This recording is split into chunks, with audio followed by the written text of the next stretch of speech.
बिस्मिल्लाहिर्रहमानिर्रहीम। मैं आपका होस्ट नफासत हसनैन आज एक और नई वीडियो के साथ आपके सामने हाजिर हूँ। और आज की हमारी वीडियो है पाकिस्तान की एक ऐसी बेटी के नाम, पाकिस्तान की एक ऐसी बेटी के हवाले से जो ख़ुद तो बिनाई से महरूम हैं, लेकिन उन्होंने पूरी दुनिया की आंखें खोल कर रख दी। जी हाँ, हम बात कर रहे हैं साइमा सलीम की, जो कि पाकिस्तान की डिप्लोमेट हैं यूनाइटेड नेशंस जनरल असम्बली में। और ये अभी 76वां इजलास चल रहा है यूनाइटेड नेशंस का। तो इसके हवाले से इस इजलास के दौरान जब भारत की तरफ से पाकिस्तान पर दहशतगर्दी के इल्ज़ामात आयद किए गए, तो उसके जवाब में साइमा सलीम ने इस जानदार अंदाज में, इस शानदार अंदाज में पाकिस्तान का मौक़िफ़ पेश किया कि भारतीय डिप्लोमेट्स जो हैं वो असम्बली हाल से उठकर बाहर जाने पर जो है वो मजबूर हो गए। तो न सिर्फ पाकिस्तान की तरफ से बल्कि पूरी दुनिया में उनके कॉन्फिडेंस लेवल, उनकी अचीवमेंट्स और उनके शानदार तरीके से जिस तरीके से उन्होंने अपना मौक़िफ़ पेश किया है उसको सराहा जा रहा है। साइमा सलीम ने यूनाइटेड नेशंस जनरल असम्बली के जो इजलास में पाकिस्तान का मौक़िफ़ पेश किया वो ब्रेल की मदद से पेश किया। तो ब्रेल क्या है ये हम वीडियो के एंड पे अपने जो है वो नाजरीन को इसके हवाले से बताएंगे। तो वीडियो हमारी एंड तक देखिएगा। ब्रेल के हवाले से डिटेल्स बताएंगे और उसको यूज़ कैसे किया गया।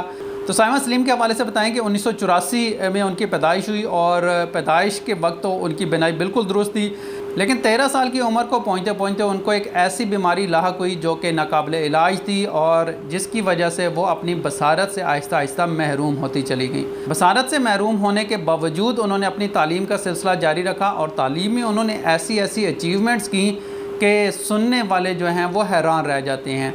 अभी जो साइमा सलीम हैं वो इंटरनेशनल लॉ में LLM की डिग्री जो है वो रखती हैं और इंटरनेशनल लॉ में ये LLM उन्होंने जिनीवा यूनिवर्सिटी से किया है।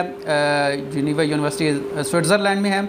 इसके अलावा वो फुल ब्राइट स्कॉलर भी हैं। फुल ब्राइट स्कॉलर अमेरिकन एक स्कॉलरशिप है जिसके जो कि पाकिस्तान के ब्राइट स्टूडेंट्स को दिया जाता है। तो तालीम मुकम्मल करने के बाद उन्होंने जब CSS अटैम्प्ट करने की कोशिश की तो इस हवाले से उन्होंने पब्लिक सर्विस कमीशन के हुकाम को दरख्वास्त दी कि वो शीट पर जो है वो आंसर शीट को इस्तेमाल करने के बजाय कंप्यूटर को इस्तेमाल करते हुए जो है वो पेपर देना चाहती हैं। उनकी दरख्वास्त रद्द कर दी गई क्योंकि कन्वेंशनली जो है वो शीटों पर ही पेपर लिए जाते हैं। इसके लिए वो कोर्ट में गई। कोर्ट में उन्होंने कुछ आर्डिनेंस था पाकिस्तान का, उसका हवाला दिया।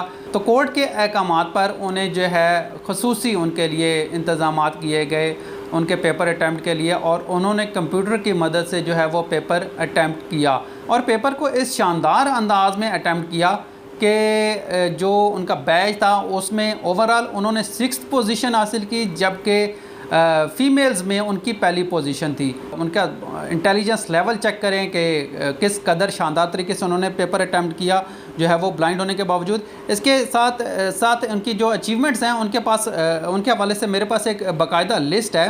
पाकिस्तान की पहली जो है वो ब्लाइंड CSP ऑफ़िसर जो हैं हुई। CSP ऑफ़िसर बनने के बाद पहली ब्लाइंड डिप्लोमेट भी जो है वो पाकिस्तान की तरफ से मुकर्रर की।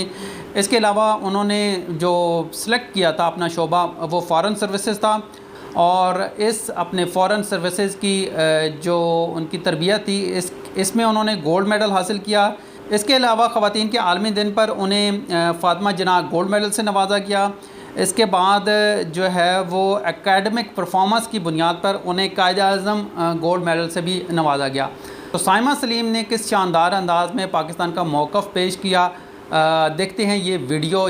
Disputed territory whose final disposition needs to be decided in accordance with the democratic principle of a free and impartial plebiscite under the United Nations auspices as provided for under numerous resolutions of the Security Council. In order to divert attention from ever-increasing international condemnation of India's widespread and escalating human rights abuses in Indian illegally occupied Jammu and Kashmir, India continues to level baseless allegations and rely on outright lie and obfuscation. जी, आपने देखा कि साइमा सलीम जो है वो ना तो किसी कागज़ से पढ़ रही हैं और ना ही वो ज़बानी जो है या फिल बदी तकरीर कर रही हैं। ये इनके सामने एक चीज़ पड़ी हुई है जिसके ऊपर उन्होंने दोनों हाथ की फिंगर्स जो हैं वो प्लेस की हुई हैं और उसकी मदद से जो है वो अपना मौक़िफ़ या जो कंटेंट उनके पास लिखा हुआ है उसको जो है वो दुनिया के सामने पेश कर रही है। एक तो इनका कॉन्फिडेंस लेवल जो है वो दैट इज़ वेरी इम्प्रेसिव। और दूसरी बात यह है कि ये जो डिवाइस यूज़ कर रही हैं इसको ब्रेल बोलते हैं। ब्रेल जो है वो बसारत से महरूम जो है वो खुसूसी अफराद जो होते हैं उनके लिए एक स्पेशल डिवाइस होती है, एक ऐसा आला होता है, एक ऐसा तहरीर का तरीक़ाकार है जिसको इस्तेमाल में लाते हुए बसारत से महरूम अफराद जो हैं वो लिखते या पढ़ते हैं। इसमें कंटेंट लिखा इस तरीके से जाता है कि या तो खुदाई करके इनग्रेव्ड कंटेंट होता है या कुछ उभरा हुआ कंटेंट होता है जो कि जिसके ऊपर जब ये उंगलियां प्लेस करते हैं तो इनको समझ आ जाता है कि यहाँ पर कौन सा जो है वो लफ्ज़ या वर्ड स्पेसिफ़िक जो है वो लिखा गया है। आप लोगों ने देखा होगा कि मोबाइल फ़ोन के अंदर हमारा जो लैपटॉप्स हैं या पीसीज़ हैं उनके कीबोर्ड के ऊपर या इवन ये जो हमारी एटीएम मशीन्स हैं उनके बटन्स के ऊपर कुछ बटन्स ऐसे होते हैं जिनके ऊपर अगर आप उंगली फेरें तो उभरा उभरा महसूस होता है। बेसिकली ये तरीक़ाकार ब्रेल के अंदर इख्तियार किया जाता है जिसमें उभरे हुए अल्फाज या खुदे हुए अल्फाज को इस्तेमाल में लाते हुए जो है तालीम भी दी जाती है बच्चों को जो बसारत से महरूम होते हैं।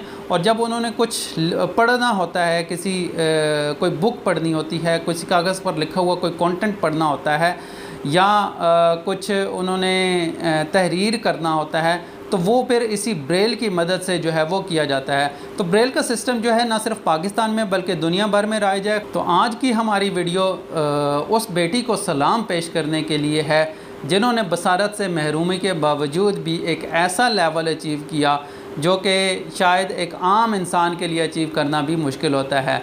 तो ये थी हमारी आज की वीडियो। और अगर आपने ऐसी वीडियोस मज़ीद देखनी है जो कि पाकिस्तान का पॉजिटिव इमेज जो है वो उजागर करती हैं तो हमारे चैनल ज़रूर सब्सक्राइब करें और बेल आइकन जो है वो लाजमी प्रेस कीजिएगा।